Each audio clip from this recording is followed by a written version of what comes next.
कहते थे लोग जो काबिल नहीं है तू, देंगे वही सलामियाँ। दिल थाम के जहाँ देखेगा एक दिन तेरी भी कामयाबियाँ। करके दिखा कमाल वो, आके ज़मीं पे दे के जाए आसमां। शाबाशियाँ, शाबाशियाँ, शाबाशियाँ, शाबाशियाँ, शाबाशियाँ,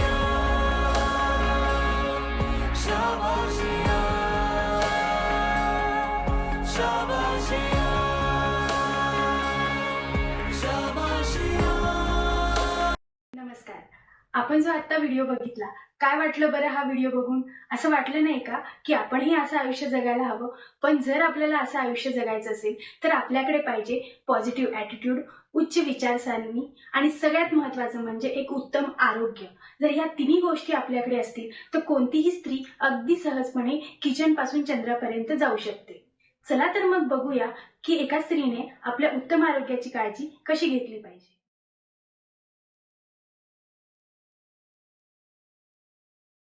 नमस्कार मित्रांनो, स्त्रीजन्म साकारणं ही अत्यंत मोठी गोष्ट आहे.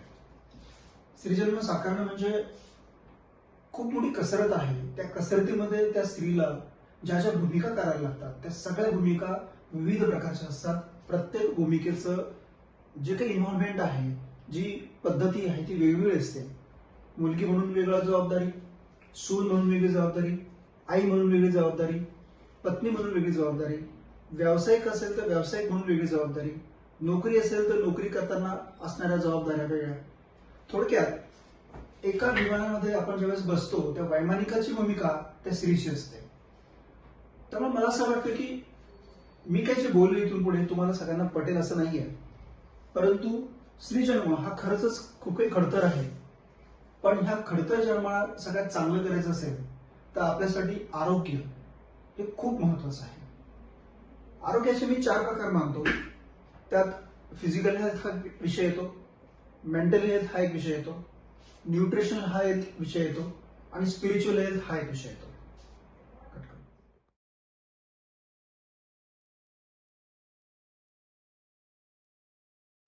मित्रांनो, स्त्री ही स्वतःच्या आयुष्यामध्ये स्वतःला कायम दुय्यम स्थान देते. आधी घरच्यांचं, मुलांचं, पतीचं, पत्नीचं, आईवडिलांचं, बाकी इतर नातेवाईकांचं, मग शेवटी स्वतःचं असा विचार करून नेहमी आयुष्य काढते. आज मी मुख्यतः मानसिक स्वास्थ्य कसं राखलं जाईल याच्यावर जास्ती बोलणार आहे. तर सुरुवातीला फिजिकल हेल्थ कसं असावं याविषयी मी थोडक्यात सांगण्याचा प्रयत्न करतो. एक कुठल्याही स्त्रीचं जर आयुष्याचा क्रम आपण बघितला तर एक साधारणतः वयाच्या 13व्या वर्षी स्त्रीला मासिक पाळी येते. त्या मासिक पाळीच्या दरम्यान होणाऱ्या अडचणी कशा असतात ही आईची भूमिका येते याच्यामध्ये, की त्या मासिक पाळीमध्ये येणाऱ्या अडचणी आपल्या मुलीला समजावून सांगितल्या गेल्या पाहिजे. जसं वय वाढतं तसं हार्मोन्स आपल्या शरीरामध्ये बदलत जातात. काही काळानंतर लग्न होतं, लग्नानंतर प्रेग्नन्सी यायला लागते. प्रेग्नन्सीमध्ये बरेचसे इश्यूज होतात, प्रेग्नन्सीमध्ये बऱ्याचशा कधी कधी अडचणी येतात. हा डॉक्टरांचा जरी विषय असला तरी आपलाही स्वतःचा वैयक्तिक विषय आहे. प्रेग्नन्सी नंतर कदाचित 1-2 प्रेग्नन्सी नंतर ज्यावेळेस वय आपलं 40 नंतर जातं, 40च्या पुढे जातं, तर 40च्या पुढे गेल्यानंतर सुद्धा बरेचसे काही विषय आहेत की जे आपल्याला आयुष्याला पुढे अडचणी म्हणून यायला लागतात. 60 नंतर पुन्हा वेगळे विषय स्त्रियांच्या जीवनामध्ये सुरू होतात जे व्याधी म्हणून आपल्याला यायला लागतात.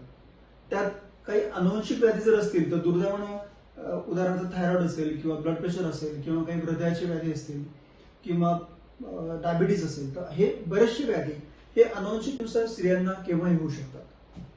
तर सगळ्या पूर्ण जीवनक्रमाचा विचार केला तर पुरुष आणि स्त्रियांमध्ये फरक एकच आहे की स्त्रियांमध्ये जी प्रजनन संस्था आहे त्याला रिप्रोडक्टिव्ह सिस्टम असं म्हटलं जातं. तर प्रजनन संस्थेशी संबंधित असणारं गर्भाशय, स्त्रीबीज या प्रकारचे जे अवयव आहेत या अवयवांच्या संदर्भात सुद्धा विविध प्रकारचे आजार होतात. एक विशिष्ट काळानंतर बऱ्याच वेळा गर्भाशयाचे कॅन्सर किंवा स्त्रीबीजाची संबंधीची गुंतागुंती या स्त्रियांच्या आयुष्यात येणारे कायमचे कॉमन प्रॉब्लेम्स असतात आणि सगळ्यात महत्वाचा कॉमन प्रॉब्लेम्स म्हणजे त्यांच्या मासिक पाळीमध्ये येणाऱ्या अडचणी. म्हणून ह्या सगळ्या गोष्टींना घेऊन पुढे आयुष्य न्यायचं असेल तर वयाच्या 13 वर्षी आपण थोडंसं फिजिकल फिटनेससाठीचा विचार जर केला गेला तर मला असं वाटतं की त्यातनं बरेचसे अडचणी ह्या भविष्यात कमी व्हायला लागतील.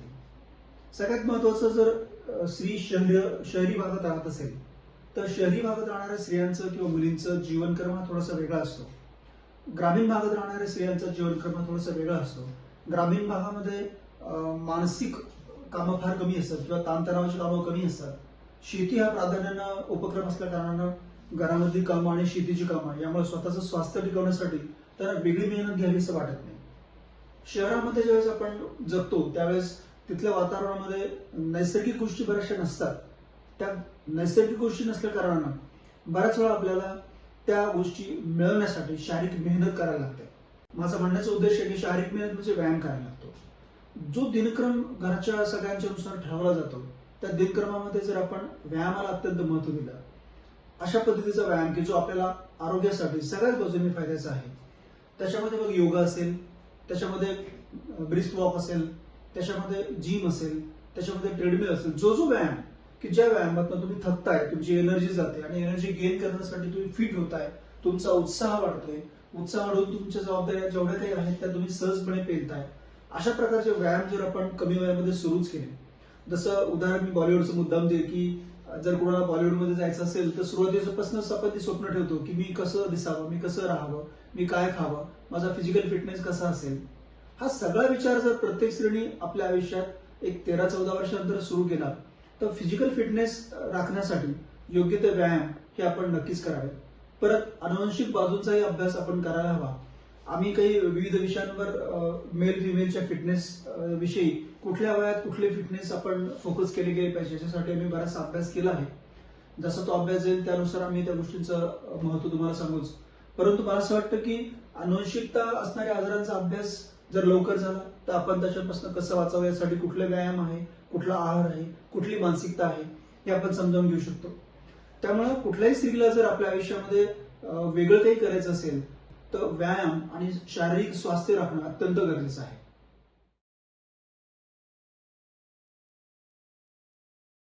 मानसिक आरोग्य आणि आपलं आयुष्य हे माझ्या दृष्टीने अत्यंत महत्वाचं आहे. Life is a mind game. आयुष्य हा सगळा मनाचा खेळ आहे, ही माझी आयुष्याविषयीची सर्वसाधारण व्याख्या आहे. त्यामुळे तुमचा बौद्धिक कस, मानसिक कस जितका चांगला, ऍटिट्यूड जितका चांगला, मानसिक स्वास्थ्य जितकं चांगलं तितकं तुमचं आयुष्य चांगलं याच्यावर माझा विश्वास आहे. थोडक्यात आपण वयानुसार जर विचार केला तर एखादी स्त्री ज्यावेळेस जन्म घेते तर जन्मापासून तर वयाच्या 13व्या वर्षापर्यंत आपले आई वडील ह्या त्या मुलीचे किंवा मुलाचे हे हिरो हिरोईन असतात. त्यांना आपल्या आईवडिलांव्यतिरिक्त इतर जग याच्याशी काही घेणं नसतं आणि त्या मिनिटाला सुरू होतं आईवडिलांची कसरत, ती म्हणजे संस्कार.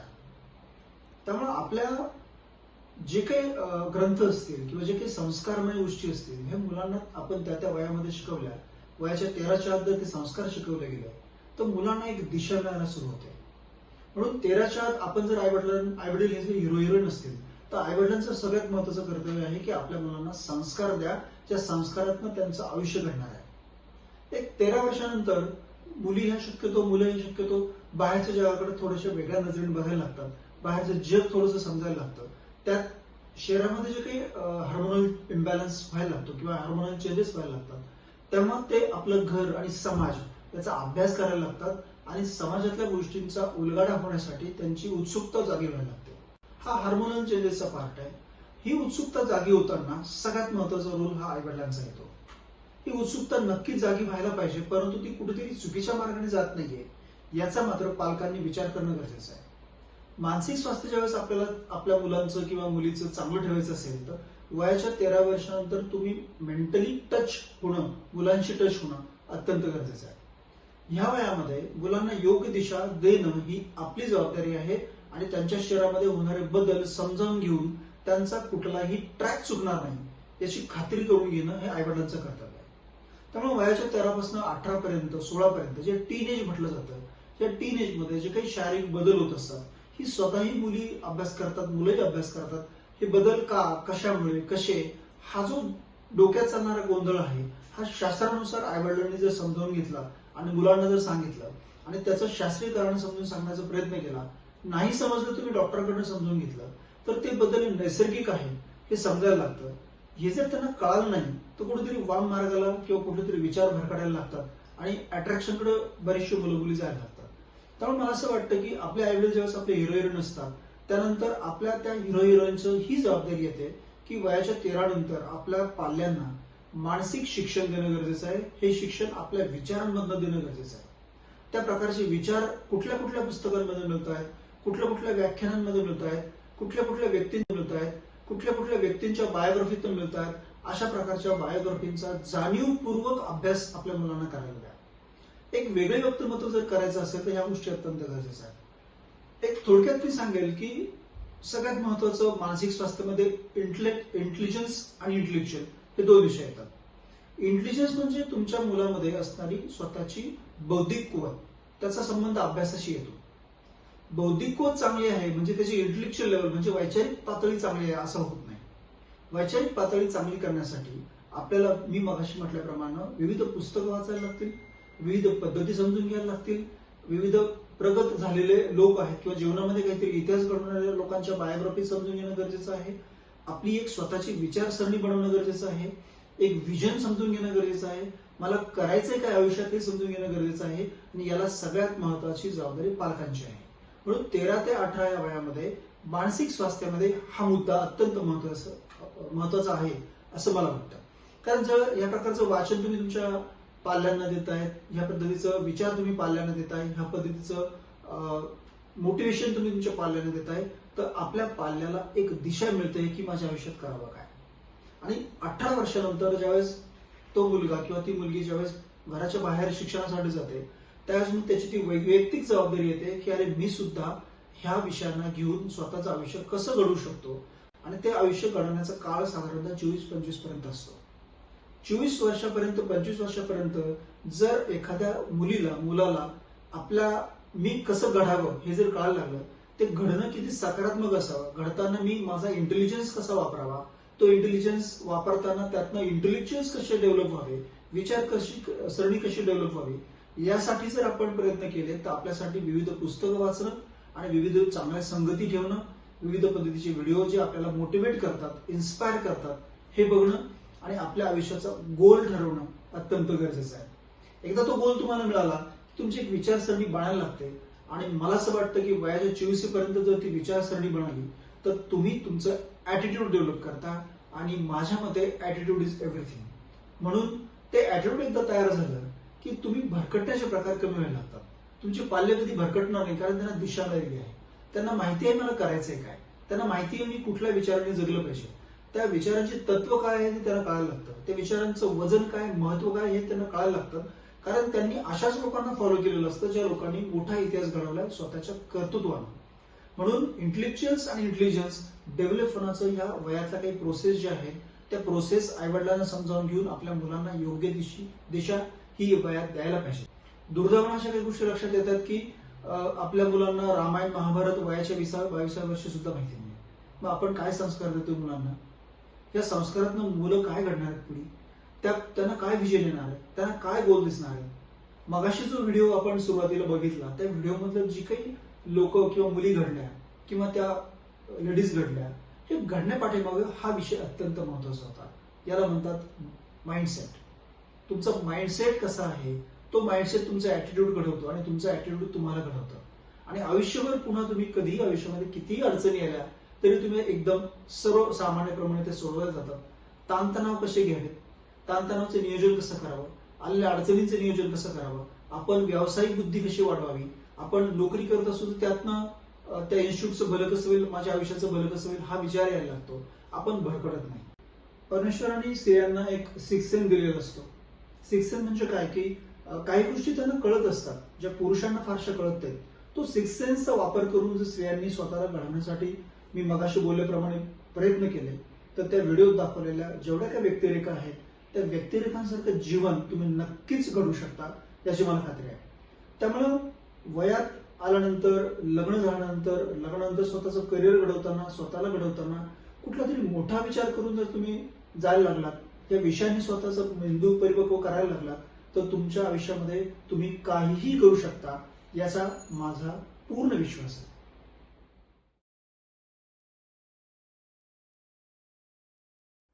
आता समजून घेऊया न्यूट्रिशनल हेल्थ.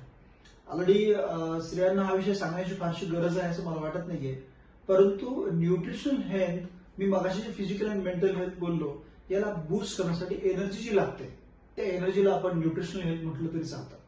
आपल्या शरीरासाठी आहार गरजेचा आहे. थोडक्यात एखाद्या गाडी चालवायला जसं डिझेल पेट्रोल लागतं तसं शरीर चालवायला आहार लागणार आहे.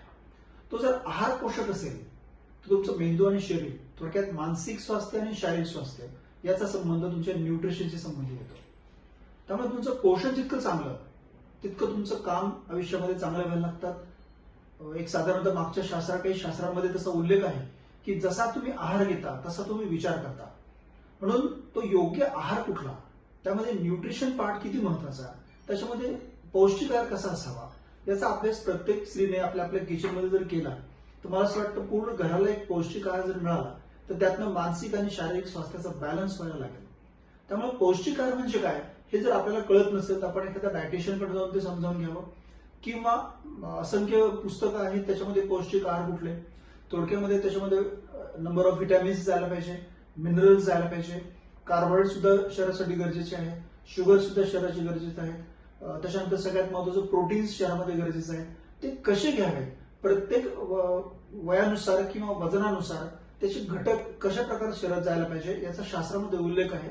त्या शास्त्राचा जर आपण अभ्यास केला तर एक न्यूट्रिशनचा प्लॅटफॉर्म आपण आपल्या किचनमध्ये नेऊ शकतो आणि त्या किचनमधनं पूर्ण घराला एक सुरक्षित किंवा पोषक आहार जर मिळाला तर मगाशी म्हटल्याप्रमाणे शारीरिक आणि मानसिक स्वास्थ्य राखण्यासाठी त्याचा अत्यंत महत्वाचा फायदा होईल.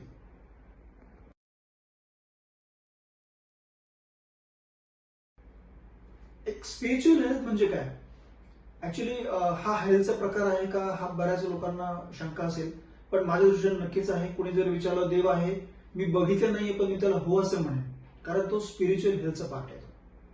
प्रत्येक जाती धर्मानुसार आपल्या काही प्रार्थना असतात, आपले काही ध्यानधारणा असतात, आपण कुठावर तरी श्रद्धा ठेवतो.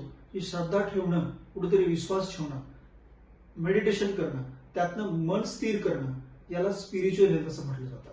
त्यामुळे तुम्हाला स्थिरता ही अत्यंत गरजेची आहे. मन तुमचं स्थिर असणं, कुठल्याही प्रसंगामध्ये, चांगल्या वाईट कुठल्याही प्रसंगामध्ये तुम्ही स्थिरता येण्यासाठी स्पिरिच्युअल हेल्थ ही अत्यंत महत्वाची आहे असं मला वाटतं. त्यामुळे आपल्या आपल्या जाती धर्मानुसार जे काही प्रार्थना असतील किंवा जे काही पूजा अर्चा असतील किंवा जे काही आपण समजतोय त्या प्रकारचे ध्यानधारणा असतील, मेडिटेशन असेल, ह्या सगळे विषय त्या स्पिरिच्युअल हेल्थमध्ये येतात आणि ह्या स्पिरिच्युअल हेल्थ ही सुद्धा आपल्या आयुष्यामध्ये अत्यंत महत्वाची आहे. एकंदर मी जे काही बोललो त्या बोलण्यामध्ये सगळ्यांना असं वाटलं असेल याच्यामध्ये तुम्ही आजाराचं काहीच बोललो नाही. ऍक्च्युअली मला आजार हे जर आपण मी बोलल्याप्रमाणे केलं नाही त्यामुळे आजार सगळेच होणार आहेत, पण ते आजार टाळण्यासाठी मी जे बोललो ते समजावून घेणं अत्यंत गरजेचं आहे.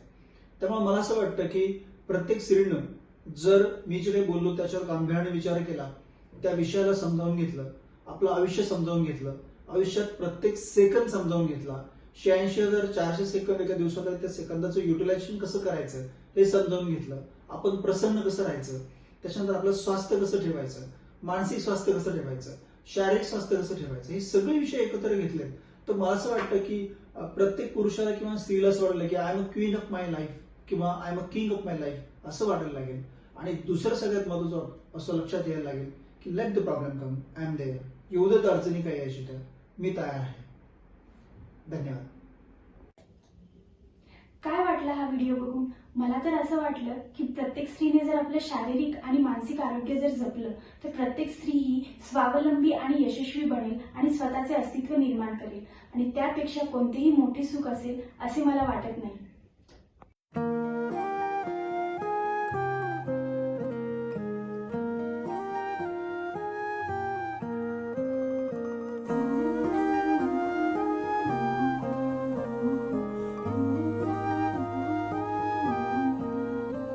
जो दिल से लगे उसे कह दो हाय हाय हाय हाय, जो दिल ना लगे से कह दो बाय बाय बाय बाय आने